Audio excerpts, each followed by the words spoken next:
Sunday Night Production.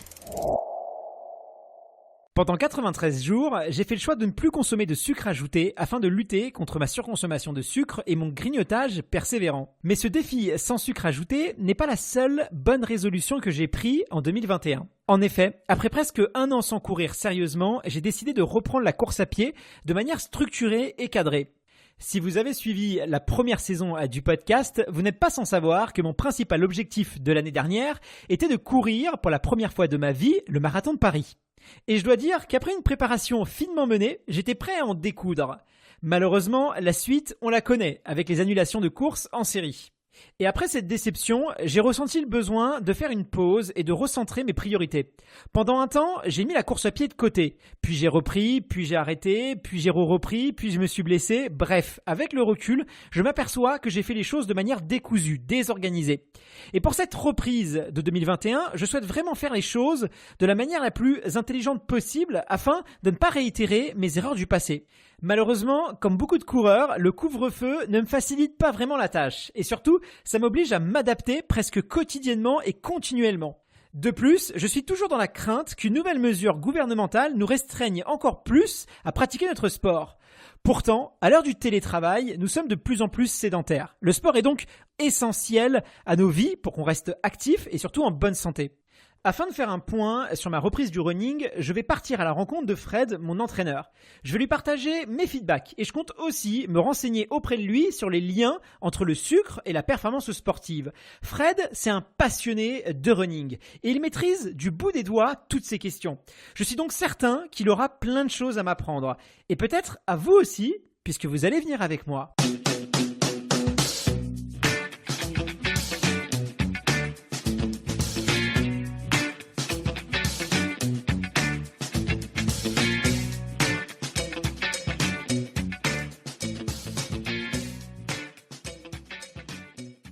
Salut Fred, comment ça va ? Bah écoute, ça va très bien et toi ? Bah ça va super, je suis content qu'on puisse se voir, on va pouvoir faire un petit point sur la préparation. On n'a pas eu l'occasion de se voir avant, donc c'est top que ça puisse être aujourd'hui. J'avoue que j'ai pas mal de questions à te poser parce que c'est pas la reprise la plus évidente que j'ai faite en ce moment. Bah c'est clair, hein, c'était aussi important qu'on puisse échanger sur ta reprise parce que j'ai vu un peu ce que tu avais fait via les réseaux et là je dois remercier les nouvelles technologies qui me permettent de me tenir un peu informé et au courant, mais c'est quand même bien qu'on puisse échanger directement sur cette reprise. Alors ça s'est passé comment du coup ? En fait la difficulté que je rencontre, c'est que c'est la première fois que je fais une reprise de sportive avec autant d'arrêts. Ça fait presque un an que j'ai pas couru puisque ma dernière prépa c'était le marathon de Paris. Après il y a eu le confinement, j'ai repris la course à pied mais vraiment de manière très légère, un peu en zigzag, juste des footings et tout. Après je me suis blessé, j'ai un peu arrêté aussi parce que j'avais d'autres priorités. Donc là voilà, je me suis mis en plein dedans, mais finalement ça fait presque un an que je me suis pas entraîné sérieusement et là pour le coup je vois bien que c'est plus difficile que quand j'arrête peut-être 4-5 semaines pendant l'été, quoi. Là c'est vraiment, j'ai l'impression de repartir de zéro. Très concrètement, tu repars quasiment réellement de zéro. Hein. Tu le sais, on a déjà échangé sur le sujet, les désadaptations liées au désentraînement du coup. Mais déjà faut être rassuré parce que moi je connais aucun athlète, quelle que soit la durée de la coupure, qui trouve la reprise facile. C'est toujours un moment assez particulier parce que on a des références sur ce qu'on faisait avant coupure et même si on se dit je repars de zéro, il y a toujours une petite voix à l'intérieur de nous qui nous dit là tu vois tu galères à 10 à l'heure alors qu'avant c'était quasiment tu marchais, hein, j'exagère à peine et d'autant plus lorsqu'on a eu une coupure qui a été imposée, que ce soit la pandémie ou que ce soit parce qu'on a été blessé, la reprise est d'autant plus difficile parce que il y a eu un impact psychologique, mental et une coupure, on va dire d'un coup. Brutal. Ce que tu dis est très juste, c'est vrai qu'on a tendance à vouloir comparer, surtout pendant la prépa marathon, j'étais hyper affûté, j'étais au meilleur de ma forme, on faisait des sorties de 20 km à plus de 16 à l'heure, et là c'est clair que je suis en difficulté à 10 km/h, donc c'est très très dur on a encore l'image, hein, les derniers souvenirs que j'ai d'entraînement, c'est des entraînements où j'étais très rapide, très puissant, à mon niveau évidemment, mais j'étais très en forme. Là, il faut pas comparer, donc j'essaie de pas le faire, mais on est humain et c'est quand même dur. On est humain et c'est dur. Et en même temps, je dirais, il faut plutôt le regarder de l'autre versant et être rassuré parce que ça veut quand même dire que l'entraînement, il sert à quelque chose et il te permet d'atteindre un certain niveau. Et finalement, des niveaux où tu peux te sentir totalement à l'aise. Et sans entraînement, tu vois que finalement, ces allures-là, tu les tiens pas ou très très difficilement. Donc voilà, c'est plutôt à l'inverse qu'il faut regarder les choses. Et effectivement, une reprise d'entraînement est très progressive et il peut y avoir un côté frustrant parce que voilà, on aime courir, donc se dire tiens, je me limite sur des footings de 25, 30, 35 minutes. Moi, j'ai toujours des sempiternelles discussions avec les athlètes sur ce sujet-là. Ouais, mais Fred, je peux pas rajouter 10 minutes, un quart d'heure. Non, tu auras le temps. La saison va être longue. Tu auras le temps de faire tes sorties d'1 heure, 1 heure et demie et plus. Là, c'est la reprise. Il faut juste vraiment se mettre dans les bonnes conditions pour vraiment être prêt quand on va commencer un peu à rentrer dans le vif du sujet. En tout cas, j'ai respecté les consignes à la minute, voire à la seconde près. Quand il y avait 25 minutes, j'ai fait 25 minutes 00, juste le temps de fermer le GPS. Donc j'ai peut-être 2-3 secondes, mais j'ai tout respecté. J'ai commencé les séances avec un petit peu plus d'intensité. Alors c'est des Faltrek que tu m'as mis au début. J'avais prévu quelques allures. Je t'avoue que sur les 3 premières semaines, j'étais quasiment tout le temps en échec. Le premier Faltrek, je me suis lancé sur 3-4 minutes, mais j'avais plus bien les allures en tête. Donc j'avais pas de repère. Et voilà, quasiment au bout de 2-3 minutes, je me suis arrêté d'un coup, j'ai commencé à marcher, j'ai failli abandonner, je me suis dit allez non, j'y vais, tant pis pour l'allure, même si je respecte pas, même si finalement c'était assez loin de ce vers quoi je voulais aller. J'ai dit c'est pas grave et j'ai bien mis 2-3 séances en plus, donc 2-3 semaines en plus pour commencer vraiment à pouvoir respecter les allures que je m'étais fixées et surtout pouvoir courir même 3-4 minutes avec de l'intensité, ce que je n'étais pas capable de faire au début. Ça a été assez dur parce que on n'est jamais à l'aise on a l'impression d'échouer, on a l'impression de pas être au niveau que tu attends. C'est pas évident, mais j'ai pas craqué, j'ai continué et tant pis. Je me suis dit si je respecte pas les allures au début, c'est pas grave. Et finalement, je regrette pas parce que là, ça marche quoi. En fait, à un moment, tout finit par payer, hein, comme on dit, et c'est vraiment ça aussi l'enjeu d'une phase de reprise. C'est aussi entre guillemets de réapprendre à courir et réapprendre les allures, parce que comme tu le dis, on oublie, mais finalement ça revient assez rapidement parce que tu vois, je t'écoute et globalement quand on écoute les athlètes qui s'entraînent, c'est la même chose. Ça, voilà, en 3-4 semaines, c'est quand même revenu. C'est quand même pas tant que ça, surtout que là ta coupure elle a été très très longue. Mais après bon, c'est des très basses intensités, tu vois, je cours mes aujourd'hui j'ai un seuil autour de 15 km/h, c'est quand même voilà, c'est pas du tout le niveau que j'avais avant, mais je m'en réjouis et je suis très content. Ça prouve aussi que voilà, il faut être patient et c'est long. Mais comme je te le dis, heureusement, parce que sinon, si finalement après quasiment 1 an de coupure, il te fallait 2 semaines pour retrouver le niveau d'avant et être en aisance sur les intensités que tu maîtrisais, ça voudrait presque dire que l'entraînement sert pas à grand chose. Et là, finalement, ce qui peut te paraître anodin quand tu es en pleine bourre à l'entraînement est finalement le fruit d'un travail cumulatif qui est vraiment important. Et là, tu peux aussi le mesurer.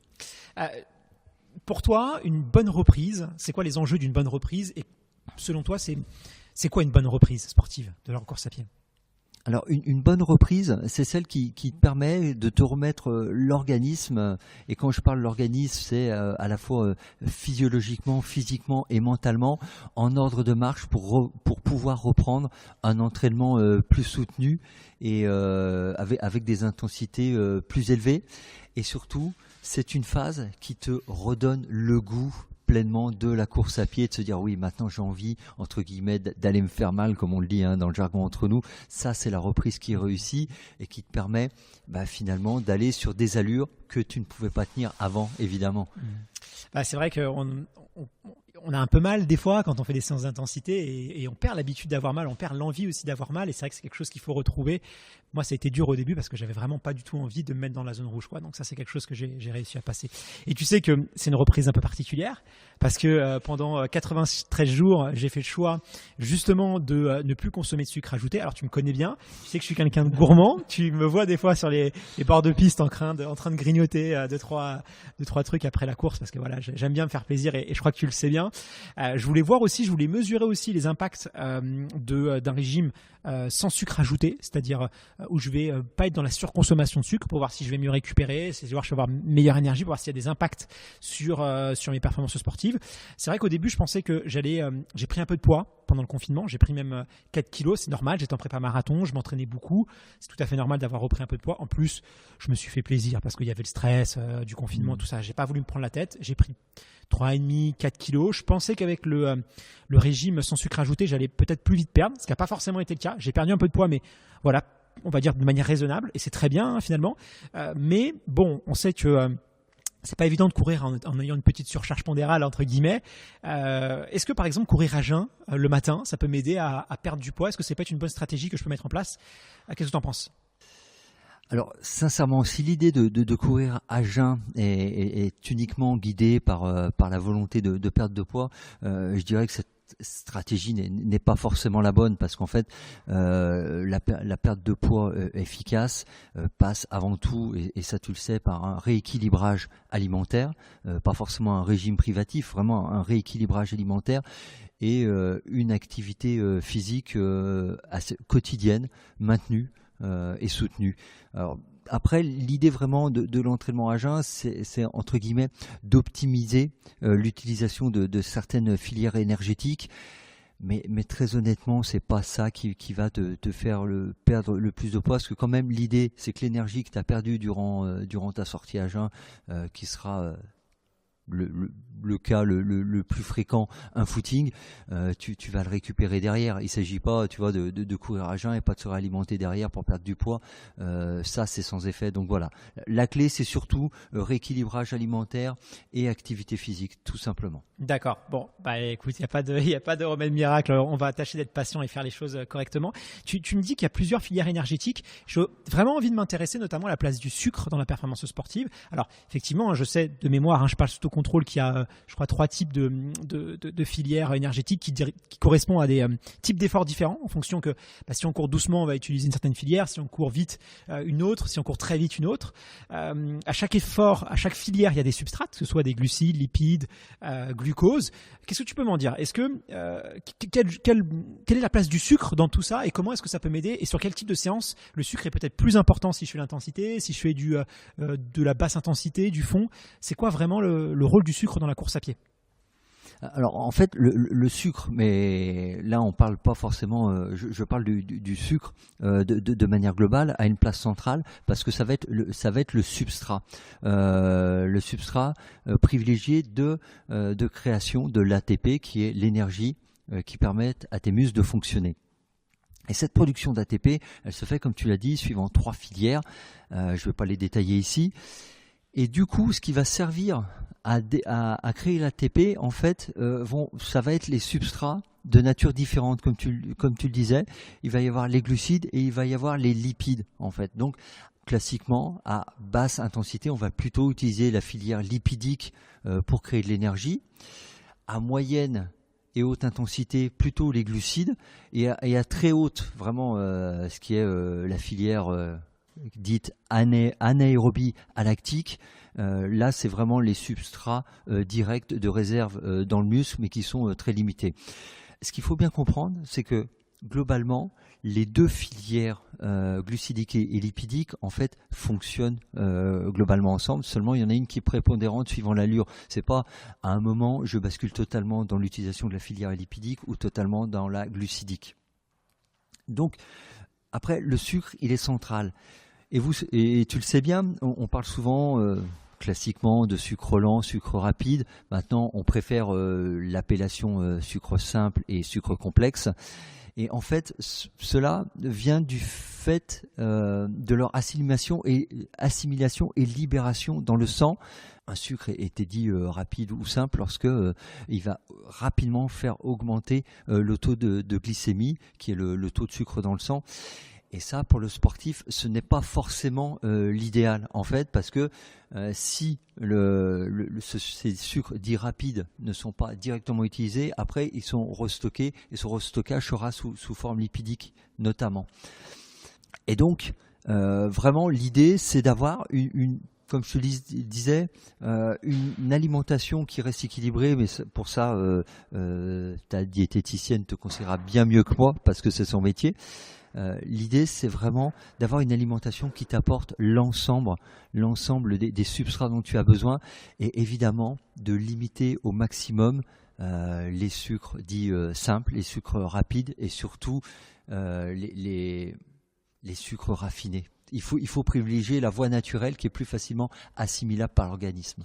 Hyper intéressant, mais ça me fait penser à quelque chose, parce que tu me parles de sucre rapide et que c'est pas forcément ceux qu'il faut privilégier quand on fait de la course à pied. Si tu regardes les ravitaillements dans les courses, on trouve souvent des morceaux de sucre blanc pur et dur. Et sur trail, quasiment à tous les ravitaillements, on a même du soda cola d'une célèbre marque américaine sur les ravitaux. Alors, est-ce que c'est pas un peu bizarre de voir ces produits-là sur les ravitaillements ? Est-ce que c'est vraiment logique ? Est-ce que ça correspond vraiment à un besoin du coureur ? Est-ce que toi, en tant qu'entraîneur qui entraîne aussi des athlètes de haut niveau, tu conseillerais à tes athlètes ce type de ravitaillement ? Alors déjà sur la logique de ce type de ravitaillement, on pourrait dire qu'il y en a une quand même. C'est pas totalement illogique, puisque voilà, pour reprendre une ancienne terminologie qu'on a employée, ce sont des sucres rapides, donc tu vas avoir un coup de fouet. L'idée c'est celui du coup de fouet et qui généralement arrive dans les 10-15 minutes. C'est pas tout de suite, hein, c'est pas dans les 30 secondes après l'ingestion évidemment, parce qu'il faut quand même procéder à l'assimilation du substrat. Mais par contre, le risque, c'est de créer une hypoglycémie réactionnelle, dite réactionnelle. C'est-à-dire que ce pic de glycémie lié à l'absorption de sucre dit rapide va entraîner une baisse de glycémie sur le moyen terme qui là peut être plutôt problématique. C'est pour ça que si vous prenez ce type de ravito au 30e, 35e kilomètre d'un marathon, il peut y avoir une logique. Si vous le prenez au 30e kilomètre d'un ultra qui en fait 180, la logique est beaucoup plus contestable. Après, sur la fameuse boisson gazeuse très riche en sucre, bon là, outre déjà les problèmes gastriques que cela peut entraîner chez les sportifs durant l'effort, elles sont surtout utilisées pour l'aspect plaisir en fait. Mais moi, très honnêtement, je le déconseille, notamment du fait de l'hypoglycémie réactionnelle que cela peut entraîner sur un moyen et long terme, surtout sur les courses très longues. Mais après un moment, quand on est dans le dur, surtout quand la boisson est très fraîche, ça peut faire du bien au mental. Tout est question de mesure, mais je dirais quand même à limiter en grande proportion quand même. D'accord, merci beaucoup Fred. Du coup là, voilà, ça fait un peu plus d'un mois et demi que j'ai repris. C'est quoi la suite du programme ? Qu'est-ce qui m'attend ? Est-ce que je vais retourner sur la piste ? Toi, c'est dans une phase de reprise. Est-ce que quel type de séance tu privilégies quand on fait l'intensité ? Plutôt du fall trek, plutôt de la piste, plutôt du foncier ? Qu'est-ce qui m'attend pour la suite ? Alors tu sais, hein, dès que tu es en phase de reprise, je privilégie évidemment, comme tu le sais bien, le fartlek qui en plus t'évite d'être justement sur une piste et d'avoir des repères chrono sur par exemple 200, 300, 400, parce qu'il faut aussi un peu ménager le mental et pas se, ouais. Voilà, et pas se rendre compte que entre guillemets on est totalement à la rue dès le début. Donc, passé un mois et demi, on commence vraiment à remettre de l'intensité, mais toujours en restant avec du fartlek, avec l'introduction de séances de côte aussi, qui travaillent à la fois la vitesse et le renforcement musculaire. Et une fois qu'on a passé les 3 mois, 2 à 3 mois de reprise me semble une bonne période. Là, on va pouvoir repasser sur une phase vraiment rapide et commencer à tâtonner un peu la piste avec du travail de VMA, vraiment de VMA absolu, c'est-à-dire du travail autour de 100% de votre intensité maximale. Par contre, c'est 100% de vos capacités en fin de phase de reprise. C'est-à-dire que vous vous basez pas sur la VMA, tu vois, toi par exemple, on va pas se baser sur la VMA que tu avais au moment de ta prépa marathon, parce que là tu étais quand même, on va dire, au top du top. Donc l'idée c'est de refaire un petit test. Moi je conseille, tu le sais bien, le petit test sur 1500 qui va bien, qui permet à la fois de mesurer la VMA et aussi l'indice d'endurance. Et du coup, redéfinir les allures de travail à partir de là pour repartir sur un cycle vitesse d'un mois et demi à 3 mois suivant les objectifs qui arriveront derrière. Bon super, j'ai suivi ton programme, je reprends la course à pied. Merci beaucoup parce qu'il est hyper complet. Il est parfaitement adapté pour moi. J'espère pouvoir être en forme pour le prochain programme Seuil. J'espère être prêt. Je ne sais pas si je le serai, mais je vais tout faire pour en tout cas. Merci beaucoup Fred pour tous ces conseils. Et puis je ne manquerai pas de revenir vers toi si j'ai quelques questions, que ce soit sur le sucre ou sur la reprise de l'entraînement. Écoute, merci à toi. Et puis de toute façon, je vais suivre ça de près. Donc à très vite. C'est toujours un plaisir de discuter avec Fred de course à pied. Bénéficier de son suivi et son accompagnement toujours bienveillant est vraiment un plus, non seulement pour progresser, mais aussi pour me motiver quotidiennement.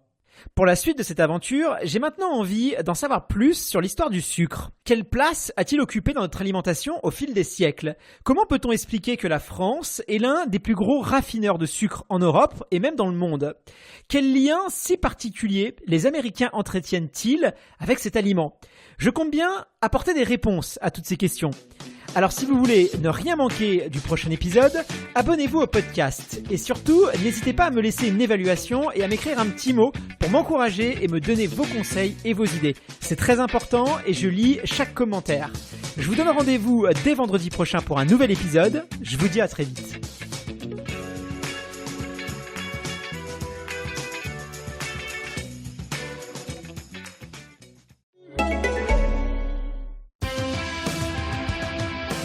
T'inquiète pas que tout le lycée va être au courant maintenant, espèce de bouffonne. Mais meuf, t'es si chum. Genre Thibaut, il est au courant de ton existence. Bonjour, c'est ici qu'on prend ses désirs pour des réalités. Ça, tu te prends pas pour de la merde, toi.